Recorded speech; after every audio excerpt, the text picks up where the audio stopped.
Hi all, hope you all are doing good. So today we are going to discuss about the kidneys. Kidneys are one of the most important organs of the human body. Just imagine the kidneys are like the sanitation workers in our city. What do the sanitation workers do? The sanitation workers remove the garbage and make sure the city is neat and clean. Similarly, our kidneys remove the toxins and waste products from our body and make sure our body is neat and clean. So, just imagine if the sanitation workers do not do their duty or there are no sanitation workers in a city, what will happen? The city will turn into a dump yard and you'll find trash everywhere in the city, which will in turn lead to diseases. Similarly, if our kidneys don't function or the kidneys itself are not present inside the human body, all the waste products and toxins will get accumulated in our human body, which will lead to diseases. And ultimately, it will lead to the failure of the entire body system. So that's why kidneys are very important part of our body. So today we will be seeing the structure of kidney, where they are located, how they function, how they do their duty. So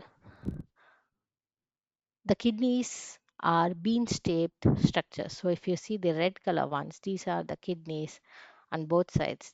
These are shaped in the form of beans, and there are two kidneys for the human body, one on each side of the spine, left kidney, right kidney. And where they are located? They are located at the back side, okay, upper back, just under your bottom ribs, one on each side of the spine. And if you see in the top, this is the adrenal gland, which is a pyramid shaped structure which is attached to our kidneys at the top. And these yellow color tubes are your ureter, which carry the urine to the urinary bladder, which is this pink color one, and the urine is expelled out through the urethra. Next, we have blood supply to the kidneys. How the blood supply is done? It is done by arteries and veins. The red color one is the artery and the blue color one is the vein. The red artery is the abdominal aorta. It branches into two, one towards the left kidney and one towards the right kidney. This is called, these branches coming out of this aorta are called renal artery. So if you hear the word renal itself, just understand it is something related to kidney. So that word renal. And this is your inferior vena cava, which also branches into two towards the left kidney and the right kidney. So this carries the blood away from the kidneys. So what is this? Branches. These branches which are coming out from this inferior vena cava vein is called renal vein. So again the word renal means related to kidney. So this is how our entire urinary system looks. And the kidneys play a very important role here, which produce the urine as the output. So what do the kidneys do in general? It filters waste products, it removes any excess water and toxins out of our blood, and it excretes in the form of urine. So that is what our kidneys do. So one by one we will see in detail the structure and the function of kidney. So now we will take a cross section of this kidney. We'll cut open the kidney and go deeper inside the kidney to see how the kidney is doing the filtration process. So now if you see, this is our kidney. Cross section has been taken. So if you see this cross section, you have the outermost no, layer which protects the internal parts of the kidney, which is nothing but your renal capsule. Okay, this outermost layer.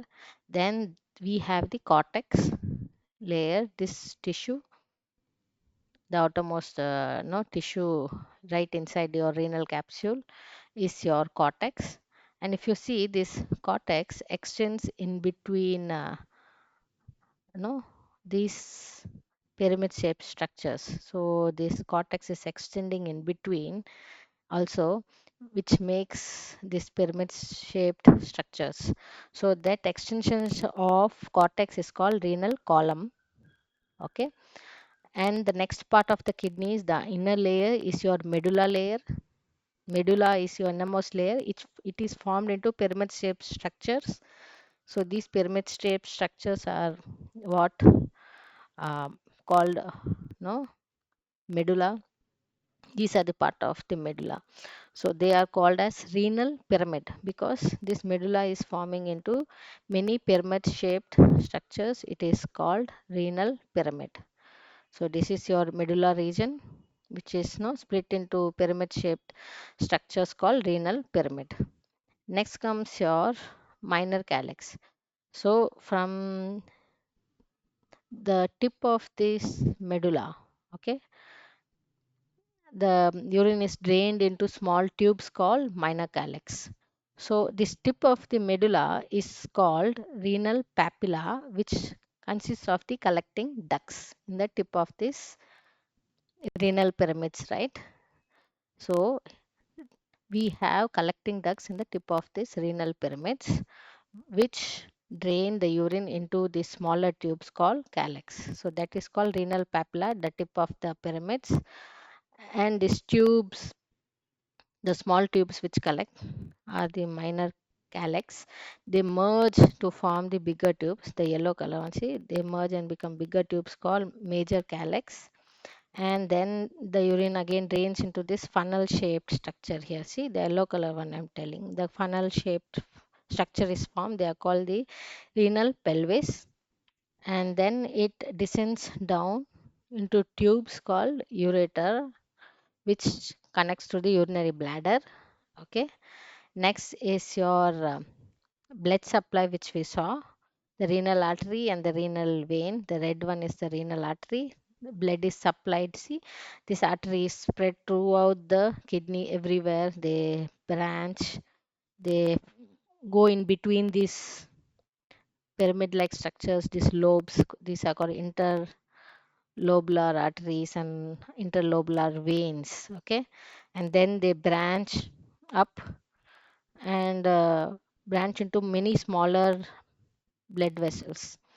So this is where the supply is no given to the nephrons. We'll see what are nephrons. Nephrons also are a part of the kidneys. Next comes your renal hilum. What is a renal hilum? So this is the opening in the kidney, which from which all these arteries, veins, and ureters enter the kidneys. That is the renal hilum. So this is like a small, slit-like structure or opening from where all these tubes enter the kidney and exit the kidneys.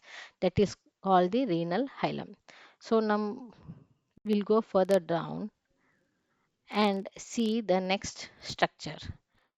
So what is present here is, so nephrons are present here. If you see, nephrons are the microscopic filtering units, which are about 1 million per kidney. So if you see, we'll see nephrons. So nephrons are the microscopic structures or the units. These are the structures which actually do the filtration part. The entire kidney is made up of millions of nephrons. So 1 million of nephron is present per kidney. So two kidneys will have 2 million nephrons. So if we zoom inside, you will see the nephrons where they are actually located. So if you see here, some parts of the nephron are located in cortex and some parts are located in medulla. Let me zoom it so that you will be able to see it properly. Okay. So hope you are able to see the nephrons here. See these yellow color structures. This is your collecting duct, this tube-like structure. You can see many branches from here, small. Many nephrons are connected. we are just showing the sample of two nephrons here. See, one nephron here and another nephron here. This type of nephrons, if you see totally, there are nearly 1 million nephrons. These nephrons will be doing the actual filtering work which the kidney does. So this is how the nephron is present, and these collecting ducts will drain the urine inside this no small tube here, and from there to the bigger tube. So this is how, from small tube to the bigger tube and then to the funnel and to the ureter. So this is how the nephrons look. Now we will be zooming that part further so that we can have a clearer view of that nephron. Okay, now you see, you'll have a clearer view which we saw there. So this is what we saw there in the diagram above. This is your collecting duct, and these small tubes are there, right? Mini nephrons are connected there. We are only showing sample two nephrons. Okay, so nephrons are of two types. One is the cortical nephron, other one is the juxtamedullary nephron. So why the difference? So now if you see here, this cortical nephron, most part of the nephron is present in the cortex region of the kidneys, and only some part of its nephron is present in medulla region. So the loop of Henle, this loop is called the loop of Henle. This some part of that alone is present in the medulla region. But whereas the juxtamedullary nephron is there, right? There some part is present in cortex, and the major part of that loop of Henle, the big loop, is present in the medulla region. So this nephron is the juxtamedullary nephron, and this is the cortical nephron. So 85% of the nephrons are all cortical nephrons, and 15% of the nephrons are the juxtamedullary nephrons.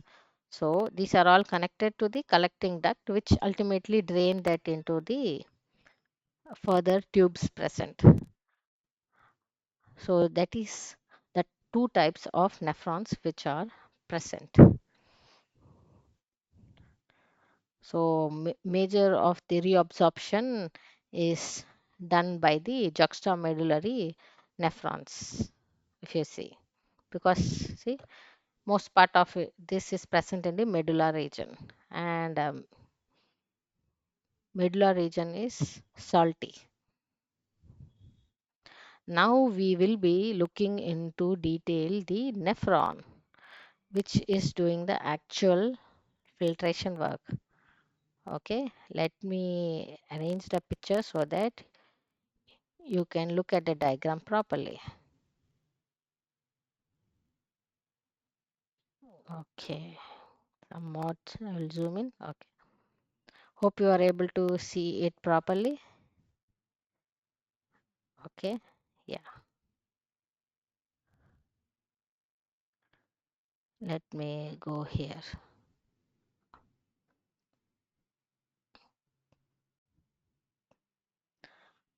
So this is the nephron which we were discussing in the top, right? Two types of nephrons. This is the structure of the nephron, and this is the microscopic structures, small structures which are present inside the kidney. We have 1 million. These structures are what do the filtration in the kidney. So first we'll try to understand the different parts of nephron so that we can understand the functionality of nephron. So if you see here, we have the renal artery, that is the blood supply is being sent to the interlobular artery. From there, the blood vessel which enters this Bowman's capsule is your afferent arteriole. So this blood vessel enters and it forms a glomerulus. What is a glomerulus? Glomerulus is a specialized bundle of capillaries. So all the capillaries are bundled in such a way that it looks like a tuft, one small bundle, those blood vessels. So these are specialized blood vessels. They have small holes in them so that they can do the filtering work. This glomerulus blood vessels. So these are the blood capillaries, specialized ones with small holes so that they can do the filtration work. And these are now present inside the Bowman's capsule, one bowl-like structure surrounding this glomerulus, which is the Bowman's capsule. So these two together, the glomerulus and the Bowman's capsule together constitutes the renal corpuscle. And all these remaining tubes which are present constitute the renal tubules. Renal tubule, and this part is the renal corpuscle. So we have the blood vessel entering the glomerulus is the efferent arteriole, and the blood vessel leaving is the efferent arteriole. So leaving efferent. Efferent means which is entering, which is leaving. And these blood vessels which are surrounding these tubules, no, around this are called peritubular capillaries. Peritubular capillaries means this, peri means surrounding. So outside. So see, they are surrounding this peri- perimeter, no, surrounding outside these tubules. So these are the peritubular capillaries. Now this part of the tube, this proximal convoluted tubule. So why convoluted? It is going up and down, so it's convoluted tubule. And the tube which is descending, okay, that is nothing but your loop of a Henle part descending limb. So the descending limb and this U-shaped, entire U-shaped structure is called the loop of Henle. The descending limb, and we have the ascending limb. The limb with the tube which is descending is your descending limb, which is ascending is your ascending limb. The all this together constitute the loop of Henle. And the blood vessels which are surrounding this, be it the veins or the arteries, all these blood vessels are called vasa recta. These blood vessels surrounding this loop of Henle. We have the peritubular capillaries we have seen, and now again we have the distal convoluted tubule. This tube, no, again it is far away from the glomerulus, and this tube is called the distal convoluted tubule. And finally, it's the collecting duct, which we saw. No, the urine is sent out from here, collecting duct. Now if you see here, some parts are located in the cortex region and some are located in the medulla region. So if you see the dotted line here, so above this line, these parts are all located in cortex, and below this line, all this loop of Henle and this some part of the collecting duct are located in the medulla region. So these are the parts of nephron. So similarly, we have the renal vein, blood moving to renal vein, the interlobular vein, venule. So I think we have covered all the parts of the nephron, and now we will see the actual functionality, how it works. Now what happens from here, the blood is supplied to the glomerulus. So to this glomerulus, the blood enters this glomerulus.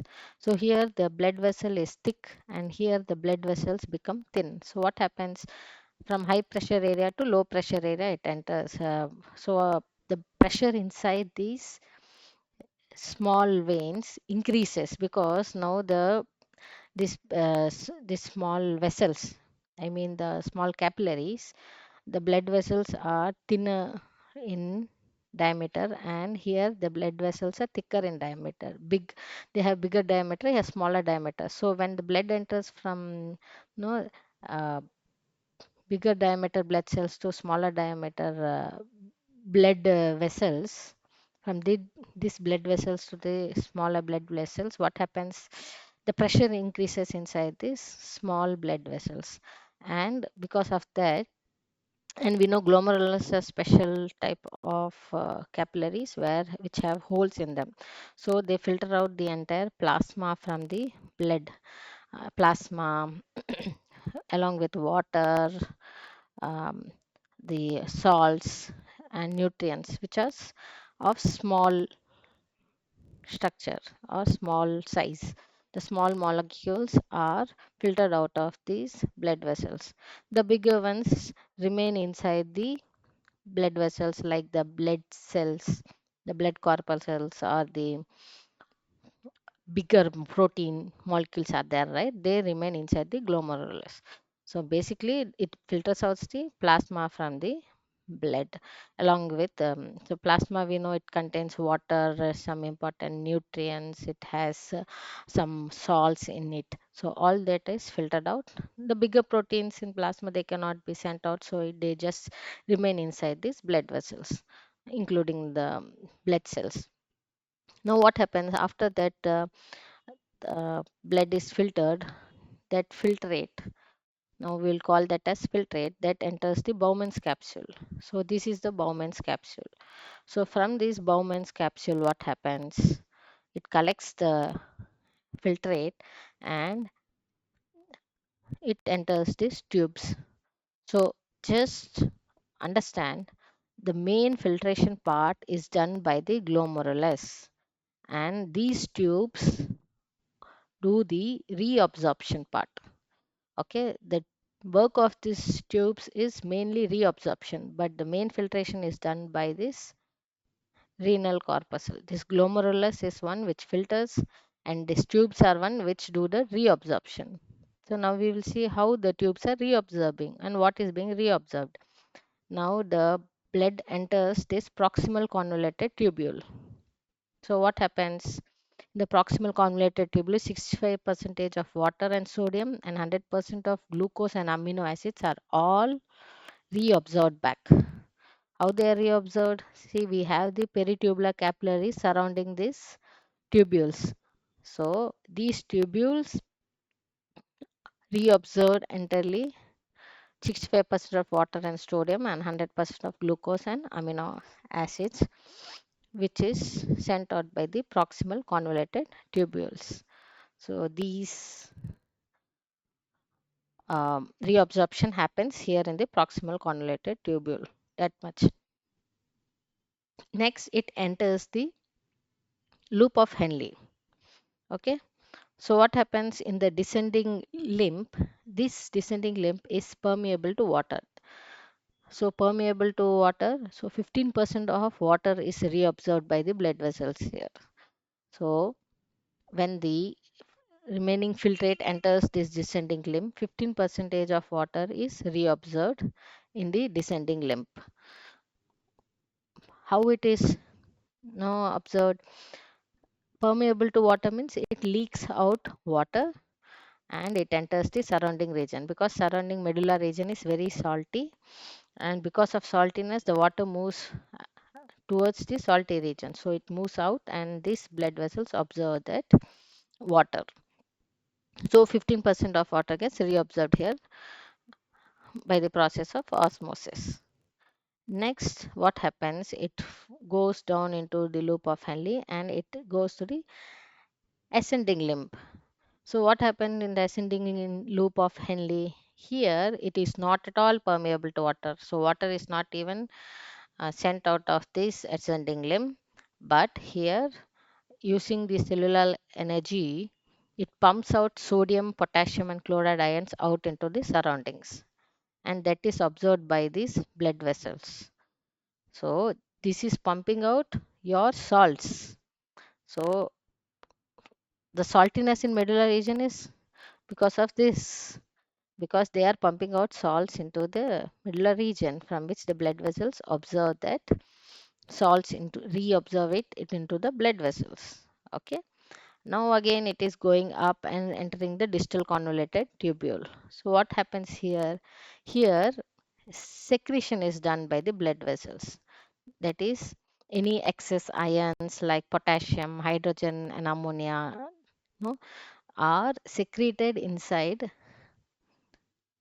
to the distal convoluted tubule. So the distal convoluted tubule gets all these leftover waste products like potassium, hydrogen and ammonia.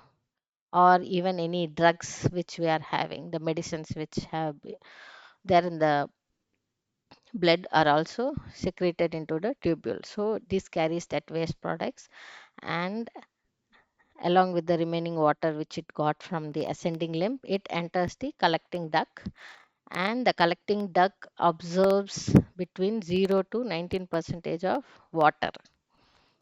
Okay, so it is reobserving water, because in case of any dehydration, it reabsorbs more water. It just leaks out water into the surrounding, so that water is reabsorbed into the blood vessels. If there is no dehydration, it continues and leaves the water into the exit. So here there is a hormone called ADH hormone. Okay, so this ADH hormone, what it does, it strictly controls the absorption of water, reabsorption of water. So even the distal convoluted tubule and collecting duct, they reabsorb the water based on the ADH hormone. So what does ADH hormone do? Anti-diuretic hormone. Whenever there is dehydration, the ADH hormone is high, which will result in reabsorption of water. In case there is no dehydration, we'll have low ADH hormones, and water will not be absorbed, and it will be exiting this collecting duct. Okay, so now all necessary water, 90 percentage of water and salts have been reabsorbed. Now what happens? Now the remaining whatever waste products and water is there exists via urine. So this is the collecting duct. Now we will go how it comes outside inside the urinary. But now we have this collecting duct. Now we'll go up. So you can see this is the collecting duct, which is ending at the tip of the medulla. Okay, the urine output. So from this collecting duct, if you see, it enters the, so see, the collecting duct is there. This drains it into the minor calyx tubes, minor tubes called minor calyx, and fused tubes called major calyx, and then into the renal pelvis, and finally into the ureter. So we'll go further up.